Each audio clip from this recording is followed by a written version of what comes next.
At this point, we've made it through diligence, but now, of course, there's a new battle to fight. So with this, you see, red flags that predict post-close disputes. You've got a litany of red flags of examples that we put out here, and then potential fixes. But I'm going to start a little bit more high level than that. So when we're in the courting phase, don't ignore the red flags. Address them head on, because otherwise they are inevitably going to lead to disputes. The analogy I like to use in my head, I like to think of the LOI as the quote unquote marriage proposal, right? Like, we're in love, we're super excited about the future and what we can build together. We're probably focused a whole lot on potential and probably a little bit less on exactly how we're going to actually achieve that potential. But the PA on the other side, the purchase agreement, that is more like, it's like the marriage certificate, but a marriage certificate that's still really special because it's somehow accompanied by some sort of loving operating agreement defining exactly how the marriage is going to go down, right? Wouldn't that be nice? But jokes aside, this is literally where millions are either protected or lost. So pay attention to it. It's huge. From a negotiation and value optimization perspective, which is where I tend to lean and focus, there are a couple of call outs I'd encourage us all to consider. One is, establish your value first. Validate your baseline valuation before actually entering these discussions, because if not, you're going to be behind the eight ball. Another is, define your list of valuables and your list of tradables, but perhaps more importantly, and literally anticipate what those lists might be for the folks on the other side of the table. And the reason that is because in my experience, tradables will set you free. Knowing what you're willing to trade will help you take emotions out of the decision. And just side note, tradables, this is like a negotiation technical term. It's somewhat intuitive, but it's not simply financial. It's oftentimes non-financial terms that one side may value more than the other. So it's something you can concede in exchange for something that you actually care about. And this is probably the most important one, which is make every effort to abandon this concept of, a zero-sum mindset. This is not a zero-sum game, right? In fact, the whole point of any merger, the whole point of any transaction, or especially merger acquisition, is to expand that total value pie, right? Not take your piece of it to make it bigger so that everybody ends up with more. So lean into that. Focus on joint value creation over, fixed asset division, right? You're growing value so that everyone gets more. You're not splitting up what already exists. And with that, avoid treating every dollar gain by one side as a dollar loss by the other side. That's not going to lead to value creation. And then lastly is, get creative. Look for creative ways to ensure we're all rowing in the same direction. In my experience, incentives rule the world. So to the extent possible, align your post-close incentives by creating some sort of upside sharing mechanism, right, for joint success. That way, the buyer and the seller benefit from the outcome. And if you do that, they're significantly more likely to push towards that reality. My only thought is, and I like your purchase agreement versus LOI analogy. But yeah, and just to emphasize that you need to get the definitions right in the purchase agreement. It needs to be clear how things are going to work, if there's an earn-out or a working capital adjustment. So many disputes that I've been involved in hinge on one of those two.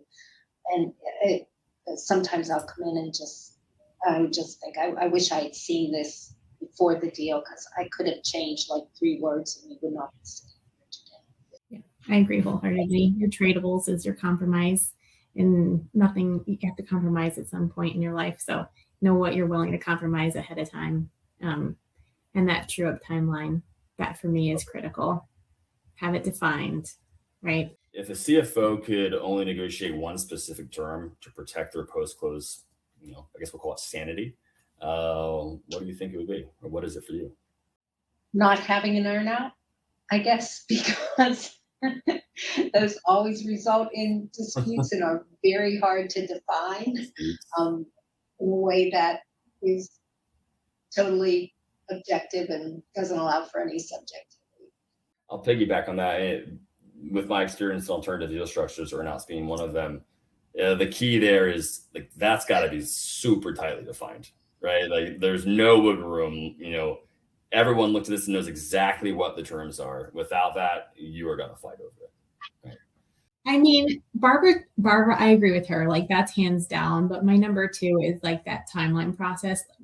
Post close, it's the time for you and your team to be shining, to be, excelling, adopting change, to, prove why you're there and why you're still there, from the beginning to the end. And if you don't have that timeline established to be a shorter timeline, you're going to have lengthy periods of endured stress. That you're going to have to, bring additional staff on for as well. And it's great to augment your staff and everything like that, but not post close. You want to be doing it ahead of time. You want to be making the investment.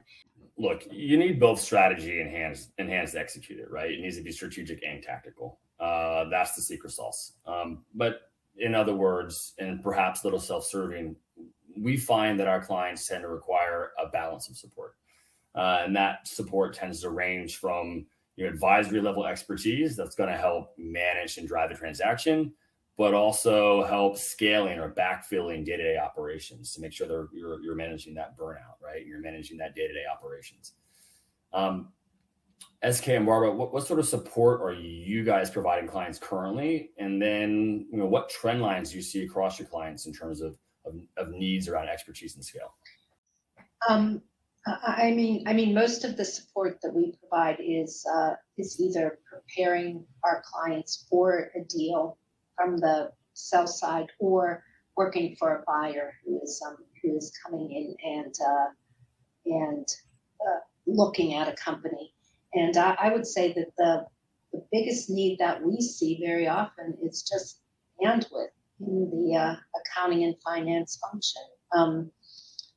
Sometimes it's easy to give advice. You need a new ERP, you're not recognizing your revenue correctly, et cetera. But the real problem in those situations is that they don't have enough people, or they don't have the right people, or some combination of the two. So it's really a people problem. Yeah, no, I agree 100%. We have team members that are in augmenting teams left and right, and it's usually on the sell side. The bulk of it is in the QV process, whether it's the accounting firm that's identified that there's a need, or it's the investment banker that's identified that there's a need. We're often finding, CFOs that have found themselves in the CFO seat, but are really like at a controller level. They're operating at a controller level. So they're not prepared for the transaction, and then they're getting ready to go through it. And all of a sudden they're still transactional, doing the controller role and also trying to get through QOV. So we have a lot of our team members out there supporting from that standpoint. It's pure bandwidth and just specialty. One of our team members helped with the first Warner Brothers Discovery deal.